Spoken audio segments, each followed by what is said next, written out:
Hey guys, मैं कीर्ति आजाद। आज आप सभी का फिर से एक बार स्वागत है हमारे यूट्यूब चैनल पर, जहां आज मैं आपको एक ऐसे ग्रेट साइंटिस्ट और उस साइंटिस्ट से जुड़ी एक छोटी सी कहानी आपको सुनाऊंगी। दरअसल ये साइंटिस्ट और कोई नहीं, अलेक्जेंडर ग्राहम बेल है।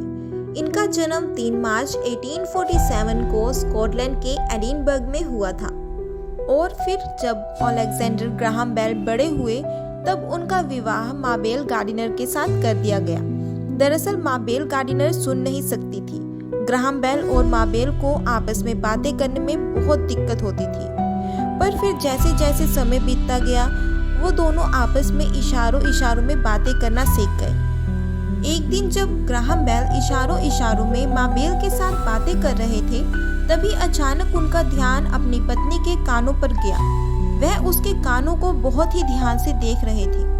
तभी यह देखकर माबेल ने ग्राहम बेल से इशारों में पूछा, क्यों जी, मेरे कानों को इतने ध्यान से क्यों देख रहे हो? ग्राहम बेल ने इशारों में माबेल से एक उत्साह भरी खुशी में कहा, सोच रहा हूँ क्या कोई ऐसी सुनने वाली मशीन बन सकती है जिससे सुना जा सके। सोचो अगर ऐसा हुआ तो हमें आपस में बातें करने में कितनी आसानी होगी।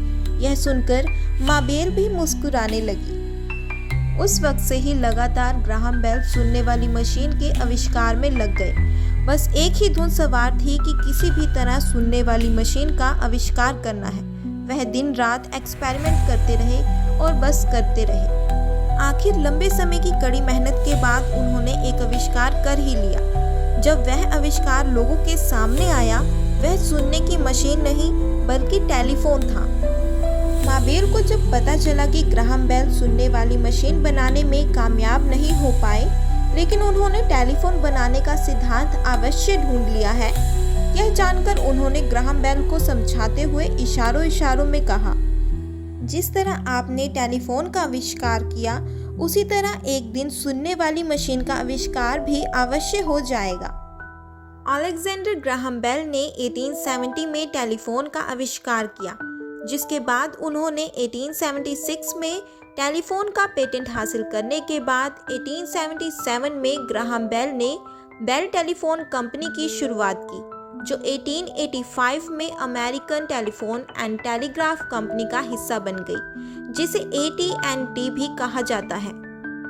जहाँ तक बात रही सुनने वाली मशीन की, आखिरकार माबेल की कही बात आज सच साबित हुई है। आज सुनने की मशीन का आविष्कार भी हो चुका है और अनेक बहरे व्यक्ति उसका लाभ भी उठा रहे हैं। तो ये थी अलेक्जेंडर ग्राहम बेल और उनके खोज से जुड़ी एक छोटी सी कहानी। इस कहानी की कौन सी बात आपके दिल को छू गई, ये कमेंट में बताना ना भूलिएगा। तब तक के लिए bye bye. Love you my audience.